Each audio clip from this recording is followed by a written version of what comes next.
Hello dear student, स्वागत है आपका हमारे YouTube channel simple chemistry class में। तो प्यारे बच्चों, आज की इस वीडियो में हम पढ़ने वाले हैं कार्बन लैमिन अभिक्रिया और ब्रुटस फिटिंग अभिक्रिया के बारे में, जो कि बोर्ड एग्जाम के लिए बहुत ज्यादा इंपॉर्टेंट है। प्यारे बच्चों, ये हर साल आने वाली अभिक्रियाएं हैं, इसलिए आप इनको जरूर तैयार कर लीजिए। और वीडियो को स्टार्ट करने से पहले मेरी आप सबसे एक रिक्वेस्ट है, यदि आपने मेरे चैनल को सब्सक्राइब नहीं किया है तो प्लीज मेरे चैनल को सब्सक्राइब कर लें और बेल आइकन को प्रेस कर लें, ताकि नेक्स्ट वीडियो की नोटिफिकेशन सबसे पहले आप तक पहुंच सके। तो चलिए वीडियो को स्टार्ट करते हैं। लिख के किस तरीके से आना है देखिए। आपको हेडिंग बनाकर आनी है कार्बोलैमिन अभिक्रिया, इसे इंग्लिश में भी कार्बोलैमिन रिएक्शन बोलते हैं। ठीक है, कार्बोलैमिन अभिक्रिया यानी कि कार्बोलैमिन रिएक्शन। तो लिख के किस प्रकार से आना है जरा ये समझ लो कि जब प्राथमिक एमीन की क्रिया एल्कोहलीय KOH की उपस्थिति में क्लोरोफॉर्म के साथ कराई जाती है तब आइसोसाइनाइड प्राप्त होता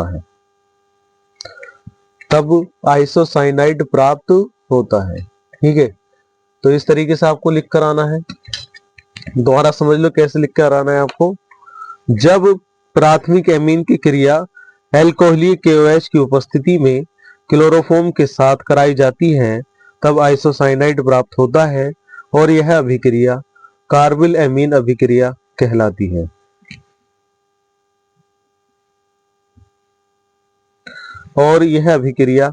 कार्बिल एमीन अभिक्रिया कहलाती है।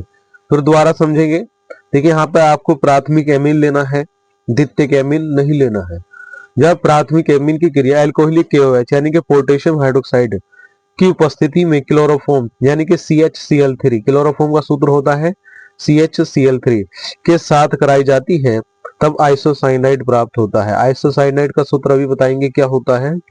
तो आइसोसाइनाइड प्राप्त होता है और यह अभिक्रिया कार्बिल एमीन अभिक्रिया कहलाती है। तो ये इतना सा आपको लिख कर आना है और इसके साथ आपको एक रिएक्शन भी देकर आनी है। कौन सी रिएक्शन मैं अभी बता रहा हूँ आपको। तो देखिए, मैंने यहाँ पे आपके सामने दो एग्जाम्पल लिखे हैं।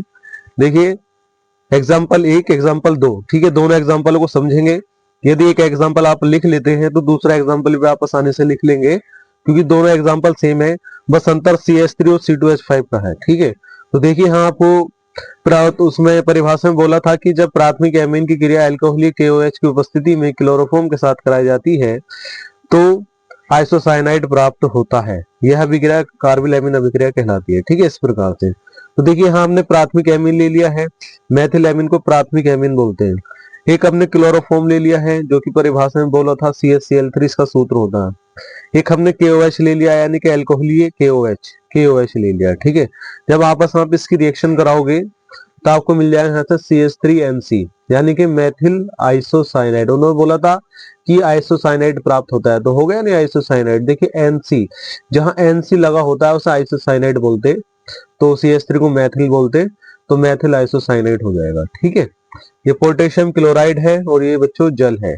तो CH3NH2 methyl amine, CHCl3 chloroform, KOH potassium hydroxide equal to CH3NC 3KCl plus 3H2O methyl isocyanide potassium chloride. ठीक है, इस प्रकार से रिएक्शन हो जाएगी। देखिए, होगी किस प्रकार से, देखो CH3NC ये तो अलग हो गया, CH3NC अलग हो गया। ठीक है, तो यहाँ पर K और Cl क्या बना लिया, KCl बना लिया।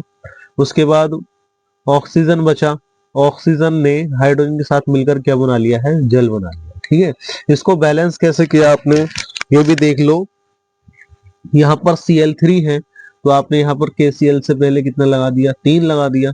ठीक है, यहाँ पर पोटेशियम कितने हो गए, 3, तो यहाँ भी आपने 3 लगा दिया। राइट है ना बच्चों, यहाँ भी आपने 3 लगा दिया। यहाँ पे हाइड्रोजन कितने हैं, 3 और 2 5 और 1 6, तो आपने हाइड्रोजन से पहले कितना लगा दिया, 3, यानी कि 3 दूनी 6। तो इस प्रकार से रिएक्शन को बैलेंस भी करके आ सकते हैं। ठीक है, नंबर दो रिएक्शन प्यारे बच्चों, बस इसमें आपको करना कुछ नहीं है, बस CH3 की जगह आपको C2H5 रखना है, एथिलेमिन हो जाएगा। ठीक है, C2H5NH2 plus CHCl3 plus KOH equal to C2H5NC plus KCl plus H2। तो यही बोला था अभिक्रिया के अंदर परिभाषा में कि जब प्राथमिक एमीन, तो प्यारे बच्चों ये भी प्राथमिक एमीन है, को क्लोरोफॉर्म के साथ, यानी कि CHCl3, इसका सूत्र ये होता है क्लोरोफॉर्म का, पोटेशियम हाइड्रोक्साइड के साथ KOH, इसका सूत्र ये होता है पोटेशियम हाइड्रोक्साइड। ठीक है, तो इस प्रकार से इन तीनों को ले लेना है और देखिए रिएक्शन हो जाएगी, यहाँ से बन जाएगा C2H5NC, यानी कि CH3 की जगह क्या आ जाएगा, बस C2H5NC आ जाएगा, NC जगह NC रहेगा, KCl की जगह KCl रहेगा और H2O की जगह H2O रहेगा। यहाँ चेंजेस क्या हुई है, बस यहाँ पर चेंजेस हुई है, C2H5 की रिएक्शन दोनों सेम रहेंगी। ठीक है, तो इस प्रकार से रिएक्शन हो जाएगी जैसे ऊपर वाली रिएक्शन हुई थी। तो ये ऊपर मेथिलेमिन था, नीचे हो जाएगा एथिलेमिन। ठीक है, तो C2H5NH2 CHCl3 plus 3KOH equal to C2H5NC plus 3KCl, so यानी कि ethylamine, chloroform, potassium hydroxide, methyl isocyanate, potassium chloride जेल बनेगा। ठीक है, तो इस प्रकार से रिएक्शन आपको लिख कर आनी है और ये आपको एग्जाम्पल देकर आने हैं। दोनों एग्जाम्पल भी लिख कर आ सकते हैं, एक भी लिख कर आ सकते हैं। ठीक है, दोनों लिखोगे तो और अच्छी बात है, और एक भी लिख कर आओगे तो अच्छी बात है। यदि एक भी नहीं लिख कर आते हो तो फिर आपको नंबर नहीं मिलेंगे। ठीक है, यहाँ जो नंबर मिलते हैं पर वो रिएक्शन पर ही मिलते हैं। यदि आप थ्योरी मत लिखो, खाली रिएक्शन लिख दो तो भी आपको नंबर मिल सकते हैं। ठीक है, तो रिएक्शन यहाँ इंपॉर्टेंट है, तो रिएक्शन जरूर समझ लीजिए क्योंकि आती है, हर साल आती है कार्बोनिल एमीन अभिक्रिया के नाम से, तो इसको जरूर समझ लीजिए और पढ़ लीजिए। ठीक है, मैंने आपको बता दिया है कैसे होगी रिएक्शन। देखो एक बार फिर समझ लो, C2H5NC, ठीक है, C2H5NC, तो C2NC बन गया, KCl, यहाँ वाला KCl के साथ क्या बना लिया, KCl। ठीक है, तो ये H ऑक्सीजन के साथ, ये वाला H ऑक्सीजन के साथ क्या बना लेगा, जल बना लेगा। ठीक है, तो बैलेंस कैसे करोगे, यहाँ Cl कितने हैं, यहाँ Cl है 3, तो यहाँ KCl से पहले 3 लगा दोगे, तो Cl कितना हो गया 3, तो K भी कितना होगा, इसके साथ साथ 3 हो जाते हैं, तो KOH के आगे कितना लगा दोगे, 3 लगा दोगे। ठीक है, तो जैसे ही आपने 3 लगाया तो यहाँ देख रहे हैं आप हाइड्रोजन कितने हो गए, हाइड्रोजन कितने हो गए, 5 और 2 7, 7 7 और 1 8, 8 और 3 कितने हो गए, 8 और 3 11। ठीक है, देखो 3 दूनी 6, 6 और 5 कितने हो गए 11। ठीक है, तो हाइड्रोजन बैलेंस हो गए, तो इस प्रकार से रिएक्शन हो जाएगी। ठीक है, लिख कर आना है। तो चलिए अब हम बुर्टास फिटिंग अभिक्रिया के बारे में पढ़ेंगे, वो भी बहुत इंपॉर्टेंट अभिक्रिया है। ये मैंने आपके सामने लिखा है बुर्टास फिटिंग अभिक्रिया, बुर्टास फिटिंग अभिक्रिया, इसको इंग्लिश में भी बुर्टास फिटिंग रिएक्शन बोलते हैं। ठीक है, तो इस प्रकार से आपको लिख कर आना है, और लिख कर के आना है इसमें ये देखना है, देखिए वह अभिक्रिया जिसमें एक अणु एल्किल हैलाइड और एक अणु एरिल हैलाइड की शुष्क ईथर की उपस्थिति में सोडियम से अभिक्रिया कराने पर बेंजीन के एल्किल व्युत्पन्न प्राप्त होते हैं, बुर्टास फिटिंग अभिक्रिया कहलाती है। ठीक है, यहाँ को एक अणु ले लेना है एल्किल हैलाइड, ठीक है, जैसे CH3Cl CH3I जो भी हो। ठीक है, और एक अणु ले लेना है एरिल हैलाइड, यानी कि एरिल हैलाइड जहाँ C6H5 होगा, CCH5Cl या CCH5I या CCH5Br जो भी हो वो ले सकते हैं।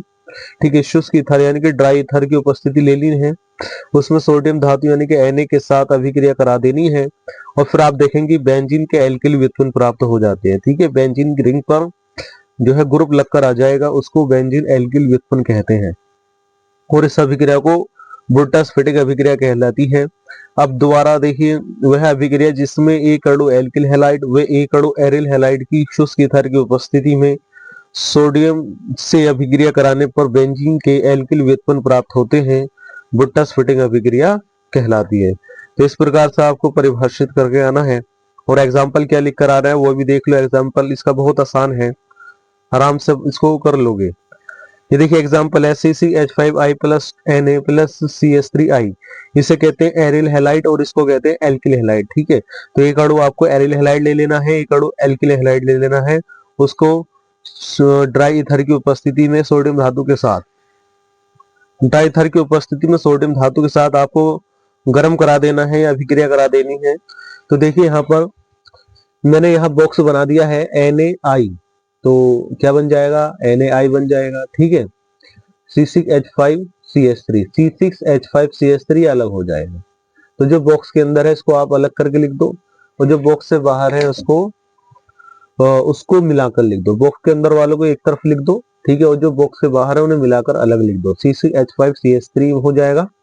और NaI यानी कि 2NaI, यहाँ क्या लग जाएगा बच्चों, यहाँ लग जाएगा 2। ठीक है, इस प्रकार से रिएक्शन हो जाएगी। इसका नाम हो जाएगा आयोडोबेंजीन, इसका नाम हो जाएगा आयोडोबेंजीन, इसका नाम हो जाएगा मिथाइल आयोडाइड, इसका नाम हो जाएगा प्यारा बच्चों मिथाइल आयोडाइड, इसका नाम हो जाएगा टोल्विन, और इसका नाम हो जाएगा सोडियम आयोडाइड। इस प्रकार से आपको ये रिएक्शन लिख कर आनी है। तो मैंने ये रिएक्शन बहुत ही आसान तरीके से लिखी है, बॉक्स के अंदर आप मैंने बना दिया है इसको कि सोडियम के साथ आपको आयोडीन लेनी है तो NaI बन जाएगा। ठीक है, और C6H5 के साथ क्या मिलाकर लिख दोगे, CH3 मिलाकर लिख दोगे तो C6H5CH3 हो जाएगा। ठीक है, C6H5CH3 हो जाएगा। तो ये जो बॉक्स के अंदर इसको अलग लिख दिया, ठीक है, जो बॉक्स के बाहर उसको मिलाकर लिख दिया, बॉक्स के अंदर वालों को मिलाकर लिख दिया और बॉक्स से बाहर वालों को मिलाकर लिख दिया, बीच में प्लस लगा दिया आपने। ठीक है, तो समीकरण को बैलेंस कर दिया। तो इस प्रकार की रिएक्शन हो जाएगी CCH5I plus 2Na plus ICH3 equal to C6H5CH3 plus 2NaI। तो ये रिएक्शन हो जाएगी, इसे कहते हैं बोटा स्प्लिटिंग अभिक्रिया।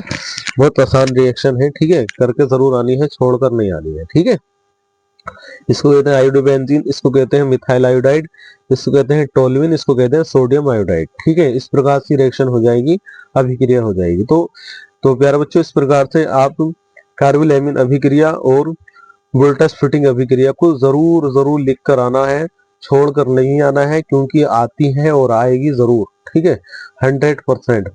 तो इसको तैयार कर लीजिए, अच्छे से पढ़ लीजिए, लिख लीजिए। ठीक है, तो यदि वीडियो अच्छी लगी है तो वीडियो को लाइक कीजिए, कमेंट कीजिए और दोस्तों में शेयर कीजिए। मिलते हैं नेक्स्ट वीडियो में।